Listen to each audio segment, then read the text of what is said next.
So I know that we've been lacking some coverage here on TYT Sports, but look at this. We bring in John Highness of Bleacher Report, a featured MMA writer. John, how you doing today? Rick, I'm doing great. How are you doing? We're doing great. John is Skyping us from miles and miles away, at least from where we are, so we appreciate you coming in. Let's talk about this fight really quickly. You know, Georges St-Pierre has been away from the cage for about 18 months. He suffered a torn ACL, not a common injury in MMA standings, at least you could say. He's taking on the interim champion, at least while he was away. Carlos Condit steps in. He's now the champion. What do you make of these two styles, and do you think that, granted, a fighter would be 100% if they come back from that sort of injury? Do you think that he's 100%? Well, Georges St-Pierre, I would say, is one of the smartest fighters that the sport of MMA has ever seen. So I don't think he would come back if he wasn't 100% ready. You know, I'm sure he's tested that knee hundreds of thousands of times to make sure that, you know, he could shoot those takedowns with pinpoint accuracy, throw those head kicks, you know, pivot for other kinds of takedowns, pivot to defend, all that kind of stuff. I mean, there's no way I think he would rush back. I mean, typically, I'm not a doctor, of course, but I mean, from what I know about sports, an ACL injury takes about 9 months to heal. He got hurt in about December, of course, of last year. So, you know, we're talking about 11 months where he had to recover, and I'm sure he took that time very seriously. I'm sure he worked very hard. They just had the weigh-ins today. He looked to be in tremendous shape as always, so I don't think that's going to be an issue at all. Well, let me ask you this. I mean, we were talking off the air, you guys obviously didn't hear this, that a lot of fighters will, especially when it's in their backyard, especially in Montreal, they will really get into it and the crowd will be behind them. So how much do you think that plays in to Carlos Condit? Granted, he is a professional fighter. You know, he is going to go in there and he's going to obviously try to win.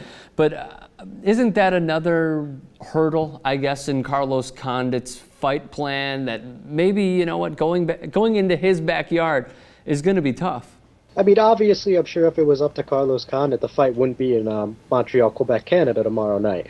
But obviously, that's not the case. And you know what? He's a gamer, though. He's very, very good in his own right. Condit, a former WEC champion at welterweight.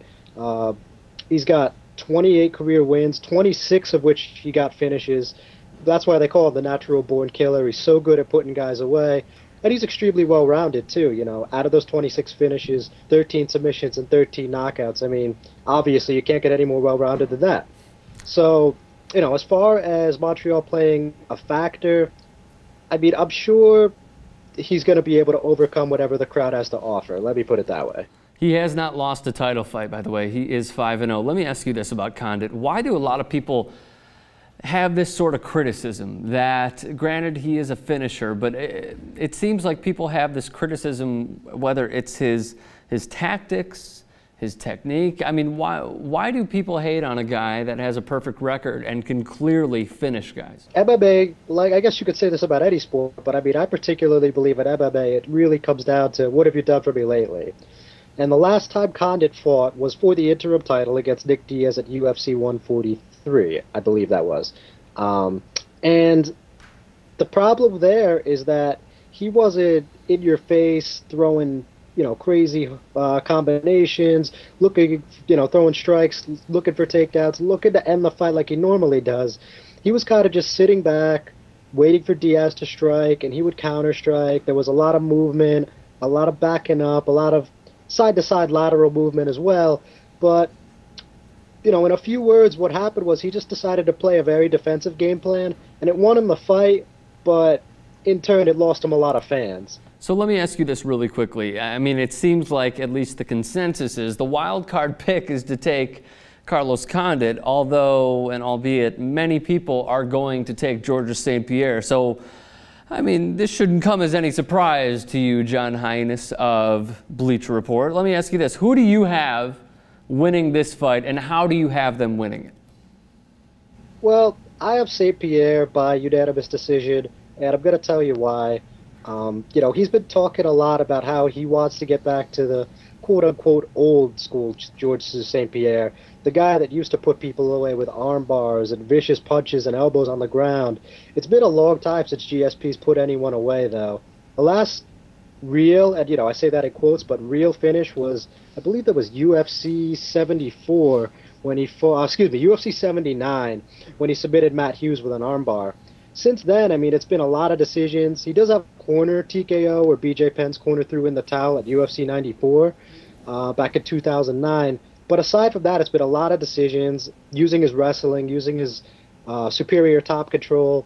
And I think that's what's going to happen here, because I think Condit's going to tag him on the feet a few times. He's not going to like it, and he's going to resort to his takedowns and top control again. And I think Condit's just a little too good off his back to get put away.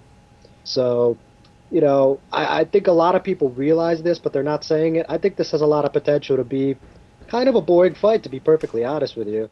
Interesting prediction. You heard it here first on TYT Sports from John Highness. We really appreciate the time. By the way, both trainers are being trained by Greg Jackson.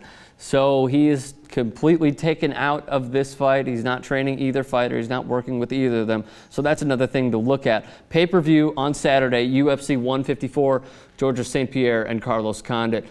John, thank you so much for the time. Where can everyone find your work online? Well, check out the Bleacher Report, UFC and MMA sections, and you could also find me at Johnny Hardbody on Twitter.